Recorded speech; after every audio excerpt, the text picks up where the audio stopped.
வரேன். வாங்க. இப்ப கூடக்குள்ள இருக்கிற பாம்பு தானா வெளியே வந்து முட்டையை குடிச்சிட்டு தானாவே உள்ள போய் தூங்குவான். இந்த அதிசயத்தை நீங்க பார்க்க போறீங்க. என்னையா ஓவரா பேசுறானே தவிர பாம்ப வெளிய விட மாட்டேங்கிறானயா. யோ காலையில இருந்து இதே தான் சொல்லிட்டு இருக்க. பாம்ப வெளியடியா பாப்போம். ஜக்கம்மா அவன் உன்னை அவமானப்படுத்திட்டான். அவனை ரத்த கக்கவை. ஜெய் ஜக்கம்மா.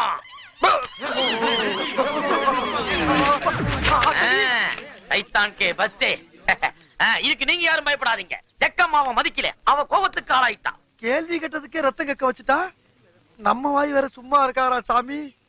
இடம் சரியில்லை, கிளம்பிட வேண்டிதான். கூட்டத்துல பச்சை சட்டக்கார எஸ்கேப் ஆகுறான். போனா ரத்தம் கட்டிச்சான். மகாசனங்களே, இதெல்லாம் எதுக்காக செய்யறேன்னா எல்லாம் ஒரு சான் வயிற்றுக்காகத்தான். அதனால உங்க பையில இருக்கிறது கையில இருக்கிறது எல்லாம் எடுத்து கீழே போடுங்க. போகும்போது ஜக்கம்மா திருப்பி தருவான். போடுங்க ஐயா. ஐயா போடுங்க. போடுங்க ஐயா. என்னடா சொல்லி வாய் முள்ள அள்ளி வீசுறாங்க. அப்ப நம்மளும் போட்டா